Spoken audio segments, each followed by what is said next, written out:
decisão. Felipe Facincani acompanhou o dia rubro-negro lá no CT, no Ninho do Urubu. Ô, meu amigo rubro-negro, presta bem atenção na pergunta. Neste exato momento da temporada, o que está mais fácil priorizar em termos de título para o Flamengo? A Copa do Brasil ou o Campeonato Brasileiro? Em uma competição, o clube é o quarto colocado, tem 28 pontos e está a 12 de desvantagem do líder. Ou seja, 5 rodadas para buscar diante de um rival que não dá sinais de oscilação. Na outra, está nas quartas de final, venceu o primeiro jogo contra o Santos por 2-0, pode até perder por um gol de desvantagem que mesmo assim avança e está a 5 jogos de erguer a taça. E aí? Camino más curto, sí, puede ser. Son menos jogos para ser campeón. No, obvio nosotros el pensamiento que tenemos es ser campeones de todo lo que juguemos. A atitude do técnico Zé Ricardo no final de semana deixou clara a importância do mata-mata nacional. Apenas 5 titulares foram a campo na vitória sobre o Coritiba pelo Brasileirão.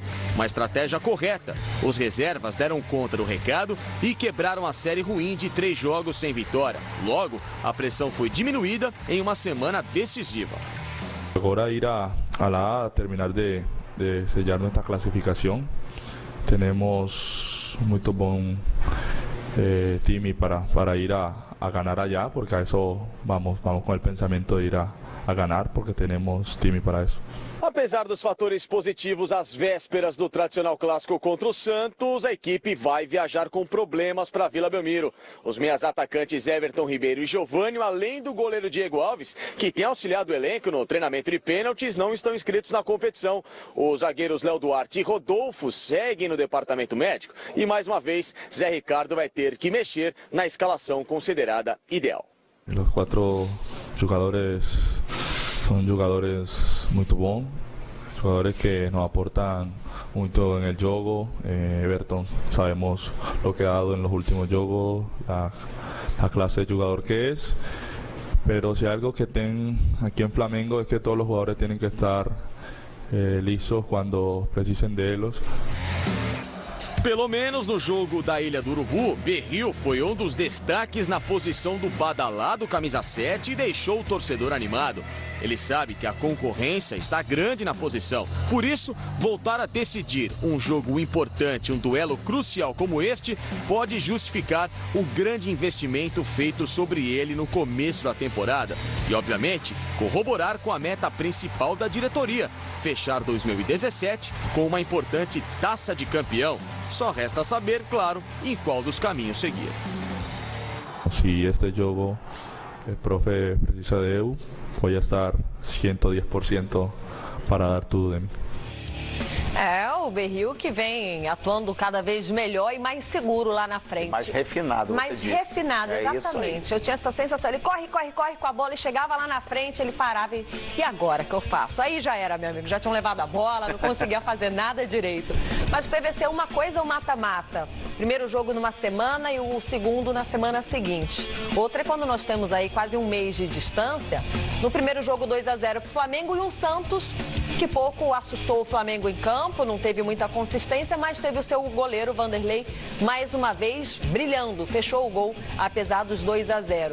Pensando no Campeonato Brasileiro, o Santos voltou a jogar bola, o time está encaixado, tem o Lucas Lima, que é o maestro distribuindo bem. O que você projeta para esse jogo de volta, mesmo o Flamengo tendo uma boa vantagem? O Flamengo tem poucos jogos em que ele ganhou tendo menos posse de bola que o adversário, que é um retrato do jogo de amanhã. Em teoria, o Santos com 2-0 contra vai ter que sair para amassar um pouco mais o Flamengo no campo de defesa dele. Tem um jogo emblemático do Flamengo que ganhou com menos posse de bola, foi contra o São Paulo na Ilha do Urubu. Teve 46% de posse de bola e ganhou o jogo. Eu acho que o jogo de amanhã é pro Berril, para esse tipo de jogada que a gente está vendo aqui, ó. O contra-ataque pro Berril ter velocidade e finalizar. Se o Flamengo fizer um gol, o Santos tem que fazer 4. Agora, o curioso é que o Santos também está jogando sem a bola. Em vários momentos, o Santos do Olivir mudou. O Santos do Olivir não sofre gol há 4 jogos. O Santos do Dorival era o time da troca de passes e um time goleador. O Santos do Levir é um time que atrai o adversário e sofre poucos gols. O primeiro passo é completar o 5º jogo sem sofrer gol, porque nesse caso, 2 levam a decisão para o Pois é, mas nesse período aí, PVC, praticamente um mês, né? Um mês. Do primeiro jogo para essa decisão de amanhã. O Santos, em termos de equipe, evoluiu mais que o Flamengo. O Flamengo está jogando mal. Está jogando partidas. Contra o Curitiba, o segundo tempo foi muito ruim. Para ser mais exato, o primeiro tempo contra o Palmeiras foi bom, escorregou ali, sofreu um empate, mas podia ganhar o jogo. Tanto que o Cuca admite que o Palmeiras melhorou no segundo tempo na Era do Urubu. E o próprio Cuca diz que o Flamengo poderia ter matado o jogo. No primeiro tempo. O primeiro tempo do Flamengo contra o Curitiba foi muito bom. E quando sofreu o gol do Curitiba, do Henrique Almeida, igualzinho o gol contra o do Sassá pelo Cruzeiro uma semana antes, o Flamengo desabou, desmontou. É uma coisa que o Zé Ricardo tem que resolver. E pode ter a ver com a pressão, com a necessidade, essa história de o Brasileirão é obrigação. Eu acho que a obrigação do Flamengo nesse semestre é ganhar um título. A Sul-Americana, ou a Copa do Brasil, ou o Brasileiro. Brasileirão, obrigação, não dá para tratar dessa maneira, porque só joga contra, só aumenta a pressão. De fato, o Santos melhorou no aspecto defensivo, mas ainda oscila dentro dos jogos. O Santos também não é um time completamente irregular. E os 2 últimos primeiros tempos rubro-negros foram muito bons. Contra o Palmeiras e contra o Curitiba foi muito bom. O segundo tempo foi péssimo. Nós vimos um personagem importante no finalzinho do jogo contra o Coxa, o Vinícius Júnior, que perdeu espaço por conta do time estar sempre se reforçando e buscando grandes nomes. Voltou no final da partida contra o Coxa. Seria um bom jogo para ele voltar a ganhar espaço contra o Santos, PVC? Eu acho que é jogo pro Berril, pela velocidade. Ontem a conversa nos botequins do Rio de Janeiro, todos eram quem é melhor, Paulinho ou Vinícius Júnior. Né? Paulinho... já a gente vai perguntar aqui também. Porque o Paulinho entrou e fez 2 gols e o Vinícius ainda não fez gol. Agora, por uma razão óbvia. O Flamengo tem muito mais concorrência hoje. O Flamengo tem. Não é que ele impõe mais dificuldade para o menino entrar na equipe. É que o Flamengo pode ter mais tranquilidade para lançar o menino nos momentos certos. Como foi o segundo tempo contra o Curitiba. E o Vinícius Júnior tá jogando mal, ele decidiu o jogo do Flamengo contra o Curitiba. Ele sofreu o pênalti, esse aqui, no lance que resolveu a partida. Já tinha sofrido um antes. Já tinha sofrido um antes. Aliás, PVC, já que você tocou no assunto, vamos colocar na roda, então. O botequim do Bom Dia Fox com um café da manhã, né? Café da manhã, viu, pessoal? A gente tá eu tô no chazinho. Olha só, duelo do Brasileiro entre as joias da base rubro-negra e Cruz Maltina. Aliás, falei ontem aqui, os meninos da Colina, né? O Paulinho tem 3 jogos, um como titular e já tem 2 gols, hein? E 1 assistência. Vinícius Júnior em 11 jogos. 3 vezes ele foi titular, mas não balançou as redes ainda. Mas, como lembrou o PVC, foi decisivo na vitória do Flamengo sobre o Coxa. E 1 assistência. Em termos de revelação, nesse momento, quem está jogando mais bola? PVC, a pergunta é para a hashtag. Mas quero ouvir de você, PVC. O Vinícius Júnior é mais talentoso, o Paulinho é mais importante para o Vasco. Mas se você quiser saber quem eu acho que é mais jogador, a gente vai falar mais tempo dele, eu acho que é o Vinícius Júnior. Vinícius Júnior. Até o Edmundo deu uma boa definição ontem no expediente, que é uma definição que eu ouvi também do Milton Mendes, que é a seguinte: o Paulinho é finalizador e o Vinícius Júnior é mais genial. Eu acho que está mais ou menos claro isso. Só que o Vinícius Júnior é mais genial e foi mais goleador no Sul-Americano. Ou seja, seria ideal esse ataque aí. Era o ataque da seleção brasileira. 17 no Sul-Americano, fizeram uma parceria. Então. Agora temos ali o Vinícius Júnior como titular 3 vezes. Não foram nessas 3 vezes, ele não terminou o jogo em campo, né, PVC? Ele começou titular, começou o jogo em campo e no intervalo ele foi sacado, né? Porque ele não tá pronto. Ninguém tá pronto com 17 anos. Eu fiz a comparação outro dia que é cruel. O Neymar. O Neymar fez os 2 primeiros jogos dele como reserva, aí ele virou titular, porque era uma situação do Santos semelhante a essa aqui do Vasco. O Santos não tinha um elenco grandioso. O Neymar virou titular no 3º jogo e ficou como titular do Campeonato Paulista inteiro. Até que o Wagner Mancini, que o tinha lançado, foi demitido, veio o Vanderlei Luxemburgo, e o Luxemburgo, depois de algumas partidas, colocou no banco de reservas. Então, o primeiro ano do Neymar, embora muito bom, não foi linear, não foi irregular.